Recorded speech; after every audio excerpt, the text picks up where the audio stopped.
ব্যস্ততার মাঝেও যখন বাচ্চাদের জন্য তাদের পছন্দের খাবার তৈরি করে দিতে পারি, তখন যেন আমার অন্যরকম একটা ভালো লাগা কাজ করে এবং শান্তি ফিল করি। তো আসসালামু আলাইকুম, আশা করছি সবাই ভালো আছেন। আমিও আল্লাহর রহমতে ভালো আছি। 16 তারিখে আমার মেয়ের জন্মদিন ছিল, তার জন্যই দুপুরের একটু আয়োজন করলাম।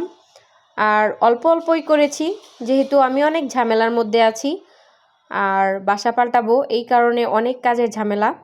তো যাই হোক, তার পছন্দের কাচ্চি বিরিয়ানি এবং তার পছন্দের খাবারগুলি আজকে রান্না করব।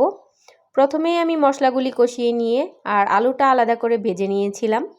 আর কাচ্চিটা আমি এভাবেই রান্না করি, মাংসটা একটু ভালো করে কষিয়ে নিয়ে একদম যখন মশলা মাখো মাখো হয়ে যায়, তখন আমি আলাদা বাসমতি রাইসটা ফুটিয়ে তারপরে আমি দমে দিয়ে দিই।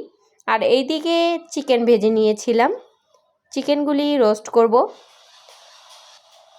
রেগুলার সাইজ করেছি, যেহেতু বাচ্চারা অনেক বড় বড় পিস খেতে চায় না, তার জন্য ছোট ছোট পিস করে রেগুলার পিস করেছি আর কি।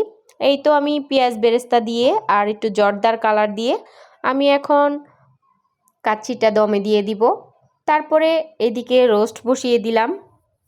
রোস্টটাও আমার প্রায় হয়ে আসছে, এই তো বলক চলে আসছে। আর রোস্টের জন্য আমি পেঁয়াজ বেরেস্তা করে নিয়েছি, পরে হয়ে আসার আগে আর কি পেঁয়াজটা দিয়ে দিব, বেরেস্তাটা। এবার ঢাকনা দিয়ে ঢেকে দিব।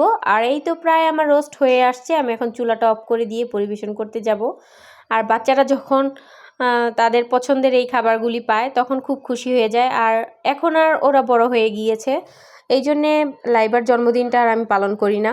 যাই হোক, তারপরেও তার বাবা তার বাচ্চারা যেন কষ্ট না পায়, এই কারণেই একটা ছোট্ট একটা কেক আনছে, কখন আনছে আমি নিজেও জানি না।